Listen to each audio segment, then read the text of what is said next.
Hello and welcome back. This is Gina from McGuire, and I'm thankful you're here today. So I'm going to talk today about creating your own envelopes.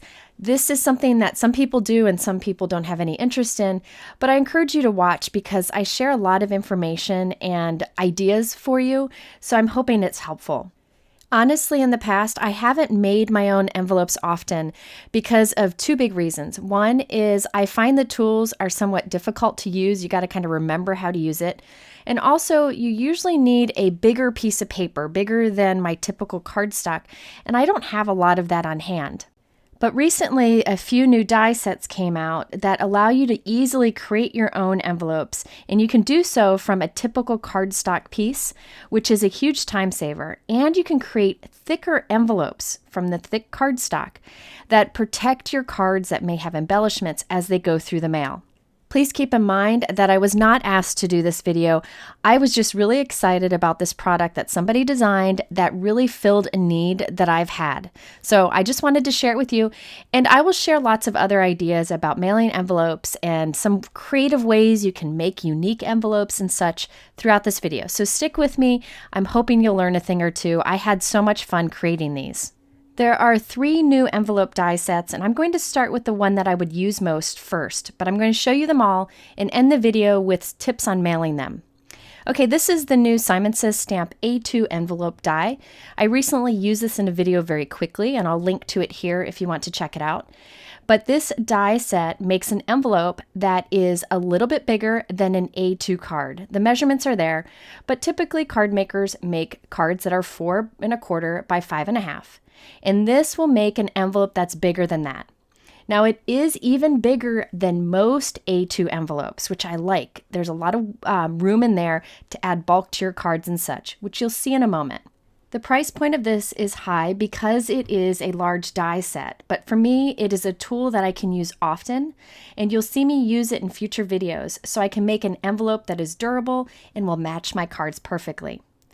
Now I mentioned that you can use regular cardstock for these dies. So this is an 8 1/2 by 11 piece of cardstock, and you can actually use one sheet of cardstock to make an envelope.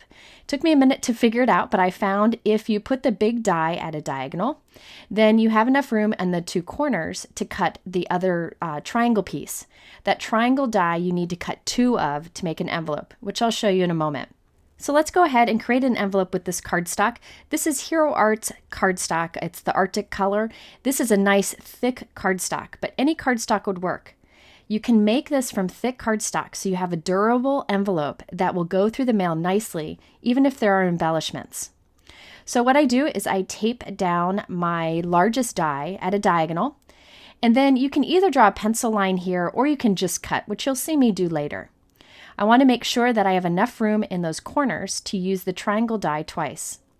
So here I'm going, and I'm just using my scissors and cutting right up against the edge of the die. Just on the sides. The only place you need to cut close to the die is on the sides. And you'll see that once you do this once or twice, it is super fast to create an envelope. You can do so in a couple minutes. Okay, now these extra little triangle corners, I will use with that triangle die in a moment. Now you'll notice that the die is pretty big. It's almost 6 inches wide, and it's longer than a typical cutting plate on a die cut machine. But that's okay. I'm going to show you a trick to use that. If you have a bigger die cut machine that has cutting plates that are like 6 by 9, you have plenty of room. But most of us don't have that, so I'm going to show you how to use it with a typical die cut machine. I'm using the Spellbinders Platinum 6, but you could use any die cut machine that you may have. Now you're just going to run this through like you would a typical die, but I'm taping my bottom plate to my platform simply for video's sake. I want to keep my plates kind of lined up to make it easier for you to see me run it through. You do not need to tape your plate down. I just thought it would be better for the video. So that's what you see me doing here. Not a big deal, but I thought if I could keep these lined up, it'd be better for you to see as I'm doing this. Let's go ahead and die cut the large piece. You'll notice that it is as wide as our plates, but longer. So we're going to have to run it through twice to make sure we die cut the whole length. So I'll put the top cutting plate on and make sure the left-hand side is under the plate completely. Now I'm going to run it through my machine, making sure that all the sides of the plates and the die line up together. This die is just a little bit smaller than the plate, so I want to make sure it's on top of the plates, between the plates, so that it cuts. It's easy to do. You just run your fingers along the edge. Okay, so we've cut most of our die. Now let's go flip it around and run it through again, but make sure that the other tip, the other triangle area, is under the cutting plates this time. We'll make sure the cutting plates and die all line up on the edge, run it through, and now we have our piece cut. So it really doesn't take all that long to run it through the 2 times. However, if you have a giant machine, you could definitely just run it through once. Okay, so now this cut the piece, but it also did score lines at the bases of those triangles. It's hard to see in the video there, but you can easily fold along those score lines. And then I like to take a Teflon bone folder and run it right along that edge to make sure that we have nice creases. Okay, now it's time for those little triangle pieces. Easy to do. I'm going to run this through my die cut machine and we'll create 2 of these. And that's all the die cutting we need to do. There are also score lines at the bottom of our triangle piece here, so we'll go ahead and fold there and then reinforce those folds. So I also like to cut off these little corners on those flaps. You don't have to do this, but I just find that it helps the envelope to open and close easier, and it only takes a second. Now it's time to assemble. I'm going to unfold the flap on the triangle, put some strong adhesive on it, and then line it up with the edge of our larger piece, so right up against the edge here, so that the fold on the triangle lines up with the edge of the base piece. And then we'll do that on the other side too. I do recommend using a very strong adhesive here. I like to use Gina K-Connect liquid adhesive, but you could use like an 1/8 inch wide strong tape too if you prefer, whatever you have on hand. Okay, so now one more thing to do. We put some strong adhesive along the bottom edge of these 2 triangle flaps, fold the bottom flap up, and there we have our envelope. And this is super strong because it's made of cardstock, which I really think is nice. Most envelopes are pretty thin. So I took a card that I made in a different video, and I will link all of the videos of my cards below. I just wanted to show you how nicely the cards fit in. Now this resulting envelope, as I mentioned, is a little bit bigger than the typical envelopes that come for A2 cards, which is nice. So if you have a bulky card, it'll fit in nicely. It'll slide in and out nicely. Okay, let's make another one, but this time from 12 by 12 pattern paper. 12 by 12 pattern paper is great to use for envelopes because of the fun patterns, and many are 2-sided. So you can have a fun pattern on the inside or the outside. And there's plenty of room to cut your die cut pieces to make an envelope from it. I recommend checking out pattern papers from Fawn and Doodlebug because they have fun double-sided papers in pretty subtle patterns that are great for mailing. So I just created the envelope exactly like I did before. Same process, and I grabbed an older card of mine to show you how it works nicely. Keep in mind that most 12 by 12 pattern papers are thinner, so this will be a thinner envelope, but it's pretty much the same as most high quality envelopes thicknesses. So it's a great way to make a cute envelope. Here's another one where I used some really fun pattern paper that has a different pattern on the 2 sides. So I made sure the outside was pretty monochromatic and the inside is where the fun surprise is.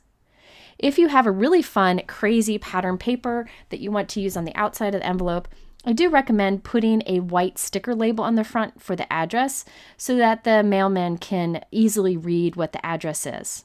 After making this, I did some shopping last night, looking for more fun 12 by 12 pattern paper for envelopes, and I'll link to some of my finds below if you want to check it out. Now, after you create your own envelope, you can decorate however you want. Like Christina Warner, who I'll link to, does beautiful art on her envelopes. Some people stamp on them, you can stencil on them, you can do calligraphy. But I wanted to show you some ways to make your envelopes different, and then you can decorate them however you want. Here's one idea for you, and that is to do your die cutting from 2 different colors of cardstock, or even 3. So I use a lighter cardstock for the small triangle flaps, and a darker cardstock for the base. So I end up with 2 colors on my envelope, which I think is just a fun and unexpected change. And this way I can use different scraps that I have to create the colorful envelope. By the way, the card I used here is actually a shorter card, so this is the same size envelope as I've been showing you. But I wanted to show you how I made the envelope the perfect match to the card. It's exact same color cardstock that I used on both. Another fun technique you can do with cardstock envelopes is to make an impression on the flap using a die. I have my Spellbinders Embossing Mat, which allows me to make die impressions on my paper. And I have my flap of my envelope and a Simon Says stamp die, and I'm lining it up there, and I'll run it through my die cut machine. I do this as I would with an embossing folder, but you can follow the instructions with whatever machine you may have. I'll run this through, and that makes an impression of the die on the flap of my envelope. If I were to do this on a regular envelope that's thinner, it might kind of tear the paper, but since I'm using heavyweight cardstock, it makes a beautiful impression that you can do with a die that matches whatever card you have inside. By the way, I will talk later about sealing these envelopes. So you can use whatever dies or stamps or stencils used on your card and use it to decorate your matching envelope. And that's exciting for me because usually I just pick a colorful envelope to match my card, but now I can personalize it even more for a perfect match. Okay, let's move on to the second envelope die set from Simon Says Stamp. This is the 4-bar V-flap die set. So this die set is exactly like the one before, but smaller. 4-bar cards are smaller. They're 3.5 inches wide and 5 inches tall or a little shorter. So this creates envelopes perfect for that card size. Sometimes it's hard to find great colored 4-bar envelopes. There's not many options out there, so this will allow me to make the perfect match for my 4-bar card sizes.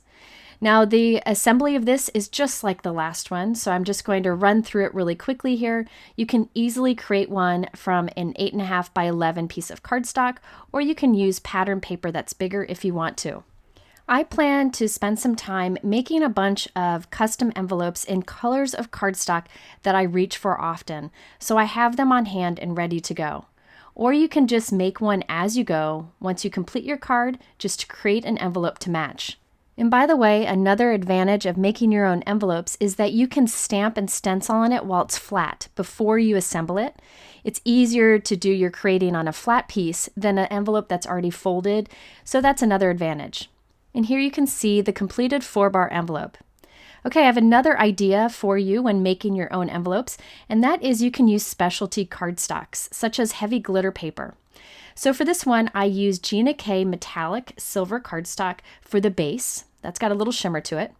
Then I used Lawn Fawn sparkle cardstock in silver for the 2 side flaps. Now you want to make sure you hold this in place as the glue dries, and then check this out. You get a fun envelope that has lots of sparkle to it. And I think that is a very unique way to make a personalized envelope to match your card. You could even do the side flaps from acetate so you can peek through to the card. You could use any kind of embossed paper for that. I do think it's best to keep the front of the envelope smooth so you can write the address on that. Or I'll give you an idea for mailing a specialty envelope later in this video. Okay, the third envelope die set that Simon Says Stamp released is another 4-bar envelope, but this time it's kind of a sideways square flap. It's really unique. Again, this is for a 3.5 by 5 inch tall card, and the envelope's a little bit bigger than that. Now these dies easily run through your die cut machine, and you can cut all the pieces from one piece of cardstock, or you could use 3 different colors if you wanted to.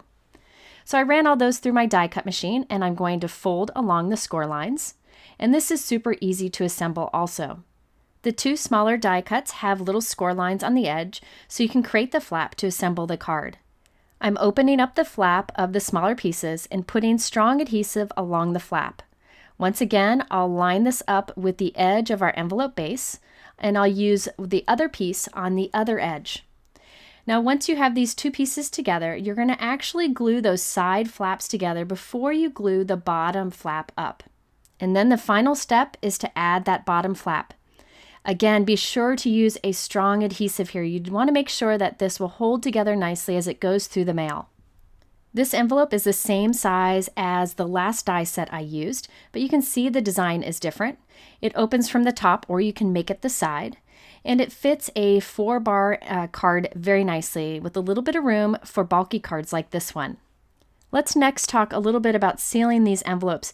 You definitely can seal the flap once the card's in it using liquid adhesive or strong double-sided tape. But I wanted to show you a few other options. One thing that I like to do is just put a little bit of adhesive along the flap to close it. It doesn't really matter how strong this is because I plan to put a sticker on the flap to make sure it stays closed. There are lots of fun stickers out there. A gold heart glitter sticker would be fun. I happen to have some Share Handmade Kindness labels that I had made, and that is the perfect touch to the handmade card. So here is another idea. You can just seal your envelope lightly. You don't need to do much.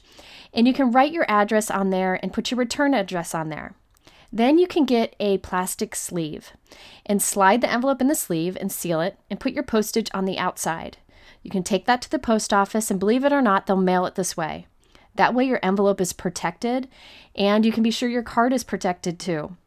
However, I found that my clear sleeves that I normally use for regular envelopes is a little bit too small for this slightly bigger size envelope. So I have just ordered new sleeves to test them out, and I will let you know how they work. I'll link to them once I test them out, so stay tuned. I'll share that in a future video. I also sometimes want to really just make sure my envelope and my card are perfect condition when they get there, so I mail them in padded envelopes, and I'll link to the padded envelopes I like below. So that's another option too.